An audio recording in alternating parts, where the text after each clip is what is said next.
Maman, oh, c'est vrai ça? Oh mon Dieu, comment tu fais? Oh là là, entre le boulot, les enfants, la maison. Comment tu fais, mon Dieu, t'es courageuse, hein? Franchement, je t'admire. Vous devez rire en écoutant cette phrase. Qui a jamais entendu ça en tant que femme? Ça nous arrive souvent. L'étonnement ou certains de nos collègues de travail ou des gens qu'on côtoie en dehors de notre vie familiale, ouais, ils s'étonnent qu'on arrive à gérer ou à nous occuper de nos maisons, nos enfants et du travail ou d'avoir des activités à côté. Ouais, c'est quelque chose de possible, hein. C'est vrai que de nos jours, on est tellement pris par beaucoup de choses, surtout en tant que femme. Et surtout en tant que femme active, c'est vrai que c'est un sujet qui revient beaucoup. Comment on fait pour gérer sa vie de femme d'un côté, une femme active avec ses ambitions, avec ses projets, sa vie de maman à la maison? Comment on fait pour que les deux, ça se passe bien? Aujourd'hui, j'aimerais qu'on puisse partager ensemble quelques astuces, quelques idées qu'on puisse partager pour que ça puisse mieux se passer. C'est vrai que surtout en tant que femme, de nos jours, on peut se dire, on a tellement de pression, tellement de choses à faire. Comment tu fais? Tu as des projets, tu travailles, tu as peut-être une entreprise. En même temps, à la maison, tu as des enfants dont il faut s'occuper, tu as des devoirs à suivre, tu as des réunions de parents, tu as des rendez-vous de médecins, tu as des rendez-vous... Plein de choses à faire. Mais comment faire? Et, entre autres, tu n'as souvent pas le temps pour toi. Et oui, on n'a souvent pas le temps pour nous. Mais on doit donner aux autres. Comment on fait? C'est une vraie question qu'on doit se poser, qu'on se pose souvent. Et aujourd'hui, j'aimerais qu'on puisse ensemble trouver cette réponse. Le premier point que j'aimerais qu'on puisse voir ensemble, on se le dit, c'est vrai, on sait souvent ce qu'on peut faire, mais je pense qu'on ne prend pas le temps souvent de se poser pour réfléchir dessus. Le premier point qui est important, on est tous et on doit tous se battre pour ça. Je sais que ce n'est pas évident, c'est de s'organiser. Vous allez me dire, oui, Dolly, s'organiser, c'est bien. Mais tu sais que la vie, elle n'est pas toute faite comme ça, il y a des imprévus.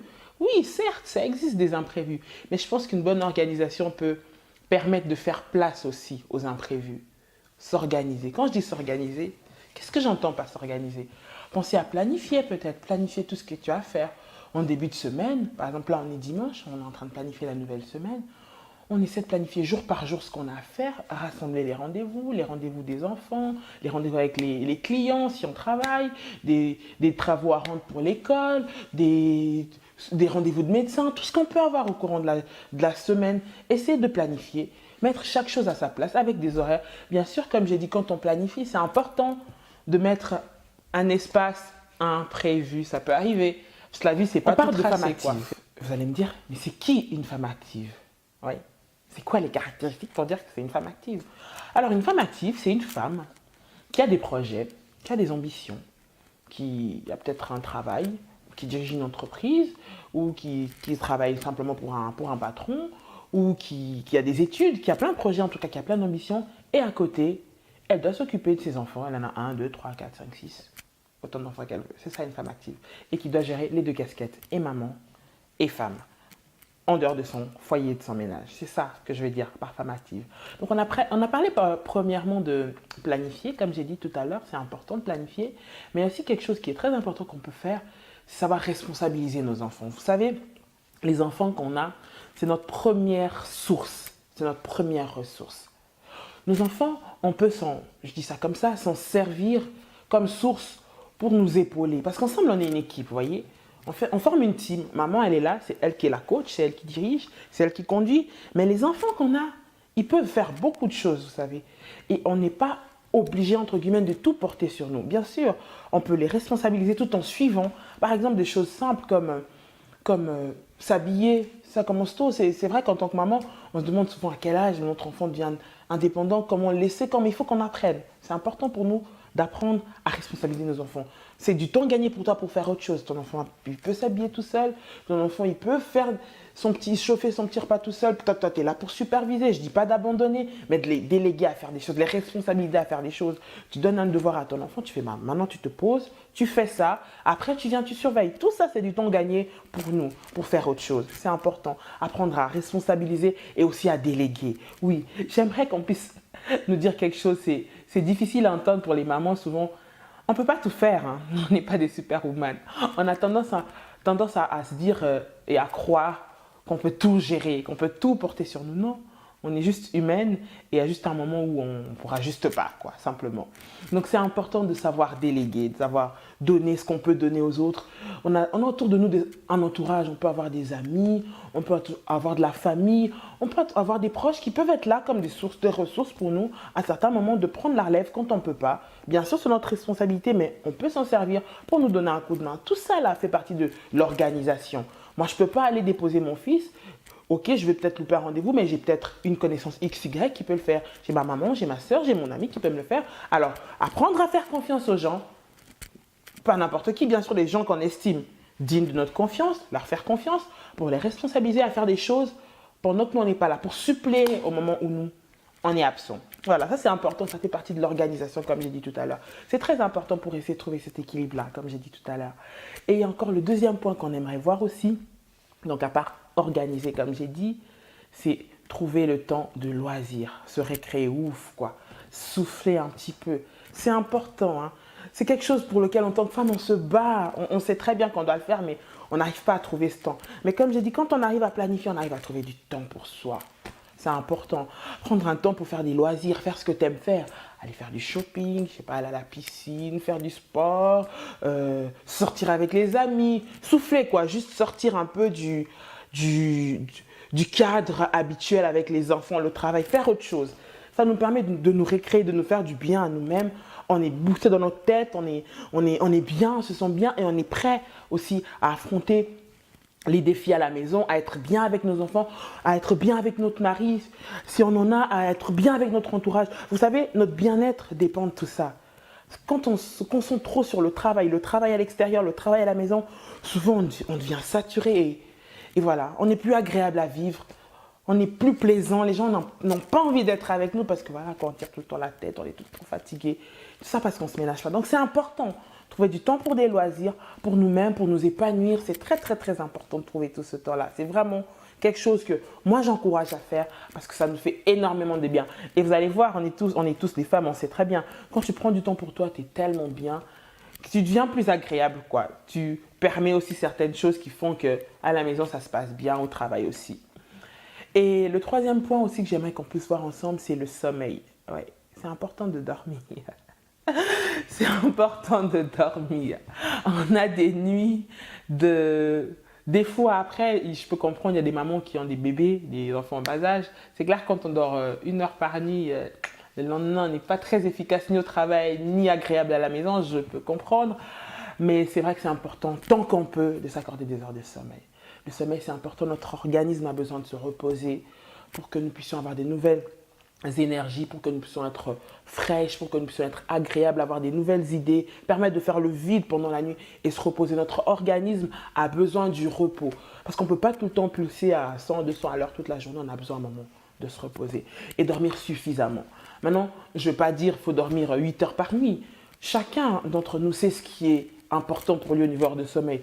Il y a une personne pour qui 3 heures, ça suffit amplement. Il y a une personne pour qui il faut 10 heures de sommeil pour être fraîche le lendemain. Ce qui est important, c'est qu'il faut apprendre à dormir.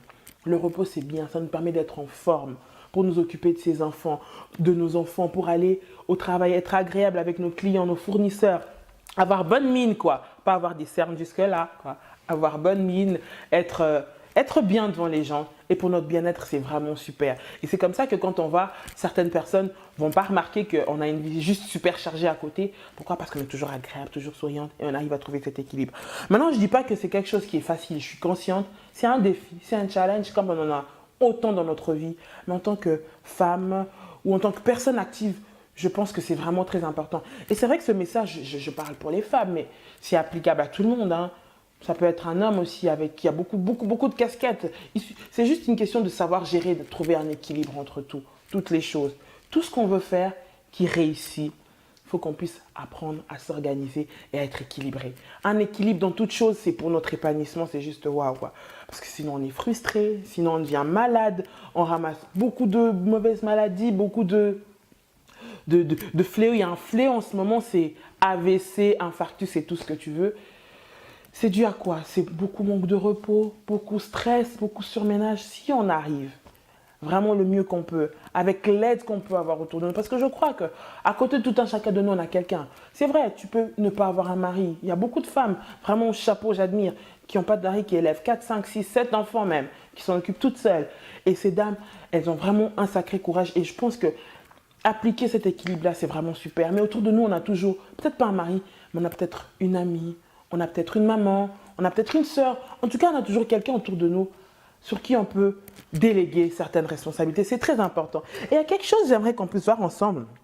Ça, c'est juste waouh. Je ne sais pas si vous avez votre Bible, on va juste ouvrir un verset. Ce verset, je le lis quand souvent je suis à bout et que je sais vraiment plus quoi faire. Quand je lis ce verset, waouh, ça me challenge, quoi. Je me dis, mon Dieu, même la Bible en parle. Ça y est, la Bible est bien faite, hein. Elle a prédit tout. C'est comme, c'est nos lois, c'est ce que nous devons appliquer. On trouve tous les usages de la vie quotidienne dans ce livre. Dans le livre de Proverbes, chapitre 31, verset 10. Je vais lire un verset, vous allez voir, c'est juste waouh, quoi. Certainement, vous l'avez déjà entendu. À partir du verset 10, s'écrit, la Bible dit, « Qui trouvera une femme de valeur ? Elle vaut bien plus que des perles. Le cœur de son mari a confiance en elle, et c'est tout bénéfice pour lui. Elle lui fait du bien et non du mal tous les jours de sa vie. » Écoutez maintenant ce qui se passe ensuite. Cette femme vertueuse, elle se procure de la laine et du lin et travaille d'une main joyeuse, malgré ça. Elle est pareille à un navire marchand, c'est-à-dire elle rapporte ses provisions de loin, elle se lève alors qu'il fait encore nuit, elle donne la nourriture à sa famille et ses ordres à ses servantes, elle pense à un champ et elle l'achète avec le fruit de son travail. Elle plante une vigne avec la force en guise de ceinture. Elle a fermé ses bras, elle constate que ce qu'elle gagne est bon. Sa lampe ne s'éteint pas pendant la nuit. Elle file elle-même la laine, elle tisse elle-même les habits. Elle ouvre ses bras aux malheureux, elle tend la main aux pauvres, elle ne redoute pas la neige pour sa famille, car chacun est habillé de cramoisi. Elle se fait des couvertures, elle a des habits en fin lin et en pourpre. Son mari est reconnu aux portes de la ville lorsqu'il siège parmi les anciens du pays. Vous voyez, tout ça c'est juste waouh. Cette femme arrive à gérer toutes ces tâches. Vous voyez, même la Bible a traité de ça. Ça veut dire que c'est pas facile, certes, mais c'est pas impossible. Comme je dis, c'est vraiment possible avec l'organisation, la planification, déléguer, prendre du temps pour soi, c'est vraiment très important. Le sommeil, c'est hyper important. Avec ces choses-là, c'est pas tout, mais je pense qu'avec déjà ces choses-là, c'est important de trouver un équilibre. Et ça va nous faire du bien, ce sera beaucoup plus agréable. On va choisir de vivre notre vie en paix, en étant épanoui. Après, c'est une question de choix, c'est un choix. Est-ce que tu veux vivre frustré, tu veux vivre mal, transmettre ton mal aux autres ou être une maman épanouie, heureuse, une collègue agréable à vivre, une amie agréable? Parce qu'on n'est pas seulement maman, on est la femme de nos maris, on est certes la maman de nos enfants, on est la fille de nos parents, on est l'amie de nos amis, on a un entourage autour de nous, on est une collègue pour certains. Donc tout le monde a besoin de se retrouver autour de nous. Donc c'est important qu'on puisse nous-mêmes faire ce travail sur nous-mêmes, essayer de trouver un équilibre pour gérer ce qui va arriver au quotidien, pour gérer les imprévus, pour gérer tout ce qui arrive tout au long d'une vie. Sur ce, je vous dis, je souhaite une très bonne journée, une bonne nuit, suivant un moment où vous allez recevoir ce message. Vraiment, prenez le temps pour vous. Dieu vous bénisse, à bientôt. Bye bye.